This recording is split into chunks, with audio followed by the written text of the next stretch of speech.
കോൺഗ്രസിനെ പ്രതിരോധത്തിലാക്കി പ്രധാനമന്ത്രി നരേന്ദ്രമോദിയെ വീണ്ടും അഭിനന്ദിച്ച് doctor Shashi Tharoor M P. Indian നാവികരുടെ സുരക്ഷയെക്കുറിച്ചുള്ള നരേന്ദ്രമോദിയുടെ G7 സന്ദർശനത്തിനിടയിലെ ആ പരാമർശത്തെയാണ് ശശി തരൂർ പിന്തുണച്ചത്. ഇന്ത്യയുടെ ആശങ്കകൾ പ്രധാനമന്ത്രി ഡൊണാൾഡ് ട്രംപിനെ അറിയിച്ചതായും ശശി തരൂർ പറയുന്നു. നാവികരുടെ സുരക്ഷയിൽ പ്രധാനമന്ത്രി മൗനം പാലിക്കുന്നുവെന്ന രാഹുൽ ഗാന്ധി അടക്കമുള്ളവരുടെ വിമർശനങ്ങൾക്ക് പിന്നാലെയാണ് ശശി തരൂരിന്റെ ഈ പ്രശംസ. ബൽറാം നെടുങ്ങാടി ചേരുകയാണ്. ബൽറാം, വീണ്ടും തരൂരിന്റെ ഈ നിലപാട് കോൺഗ്രസിന് വലിയ തലവേദന ഉണ്ടാക്കുന്നുണ്ട്. അതും ഇത്ര വലിയ ചർച്ചയായ ഒരു വിഷയമായിരുന്നു. അതിൽ കേന്ദ്ര സർക്കാരിനെ പ്രധാനമന്ത്രി കടന്നാക്രമിച്ചുകൊണ്ടുള്ള നിലപാട് ഓരോ ദിവസവും കോൺഗ്രസ്, രാഹുൽ ഗാന്ധിയൊക്കെ വ്യക്തമാക്കുന്നതിനിടയിൽ കൂടിയാണ് G7 ഉച്ചകോടിക്കിടെയുള്ള ഒരു പരാമർശത്തെ പിന്തുണച്ച് അഭിനന്ദിച്ച് തരൂർ രംഗത്തെത്തുന്നത് എന്നതുകൂടിയുണ്ട്.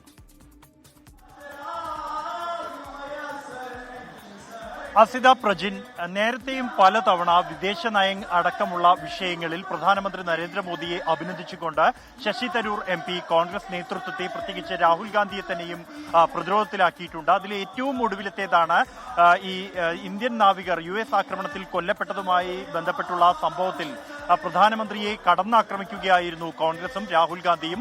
പ്രധാനമന്ത്രി ഈ വിഷയത്തിൽ മൗനം പാലിക്കുന്നുവെന്നും US-നെ അദ്ദേഹത്തിന് ഭയമാണ് എന്നതടക്കമുള്ള വിമർശനങ്ങൾ രാഹുൽ ഗാന്ധി ഉന്നയിച്ചിരുന്നു. അതിനിടെയാണ് പ്രധാനമന്ത്രി ഈ വിഷയത്തിൽ സ്വീകരിച്ച നടപടി അതിനെ അഭിനന്ദിച്ച്, അല്ലെങ്കിൽ അദ്ദേഹത്തിന്റെ വാക്കുകളെ അഭിനന്ദിച്ചുകൊണ്ട് ശശി തരൂർ രംഗത്തെത്തിയിരിക്കുന്നത്. ഇന്ത്യൻ നാവികരുടെ സുരക്ഷയെക്കുറിച്ചുള്ള പ്രധാനമന്ത്രി നരേന്ദ്രമോദിയുടെ G7 ഉച്ചകോടിയിലെ സന്ദേശത്തെ പിന്തുണച്ചുകൊണ്ടാണ് അദ്ദേഹം രംഗത്തെത്തിയിരിക്കുന്നത്. ഇന്ത്യയുടെ ആശങ്കകൾ പ്രധാനമന്ത്രി നരേന്ദ്രമോദി US പ്രസിഡന്റ് ഡൊണാൾഡ് ട്രംപിനെ അറിയിച്ചതായി ശശി തരൂർ വ്യക്തമാക്കിയിരിക്കുന്നു. പൊതുവായും ഒപ്പം തന്നെ സ്വകാര്യ കൂടിക്കാഴ്ചയിലും പ്രധാനമന്ത്രി നരേന്ദ്രമോദി ഈ വിഷയം ഉന്നയിക്കുകയും തന്റെ നിലപാട് വ്യക്തമാക്കുകയും ചെയ്തു എന്നുമാണ് ശശി തരൂർ പറഞ്ഞത്. അതിന് ശേഷം ശശി തരൂരിന്റെ ഈ ഒരു വാക്കുകൾക്ക് ശേഷം ഏതാണ്ട് 2 മണിക്കൂറിന് ശേഷം കോൺഗ്രസിന്റെ മാധ്യമവിഭാഗം തലവൻ പവൻ ഖേര നടത്തിയ വാർത്താ സമ്മേളനത്തിൽ ഉൾപ്പെടെ ഈ ഒരു നയത്തെ വിമർശിച്ചിരുന്നു എന്നുള്ളതാണ് യാഥാർത്ഥ്യം. ഒപ്പം തന്നെ എന്നാൽ ഇപ്പോൾ അത് കോൺഗ്രസ് നേതൃത്വത്തെ പ്രതിരോധത്തിലാക്കിക്കൊണ്ട് ശശി തരൂർ വീണ്ടും പരാമർശം നടത്തി എന്ന തരത്തിലുള്ള വാർത്തകൾ വന്നതിന് പിന്നാലെ ശശി തരൂർ വീണ്ടും ഒരു പ്രതികരണം നടത്തിയിരിക്കുന്നു.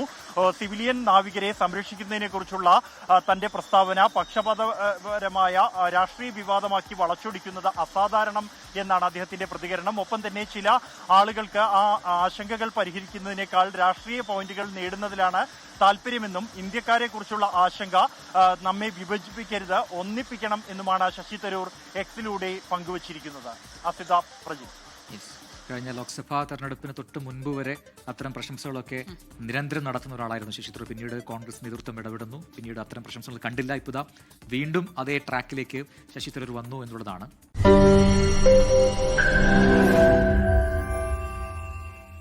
ലോകത്തെവിടെയായാലും ഏത് സമയത്തും 24 വാർത്തകളും ഓഗ്മെന്റഡ് റിയാലിറ്റി പാക്കേജുകളും എക്സ്പ്ലെയിനറുകളും വിശദമായി കാണാൻ ഞങ്ങളുടെ YouTube ചാനൽ നിങ്ങൾക്ക് സബ്സ്ക്രൈബ് ചെയ്യാം.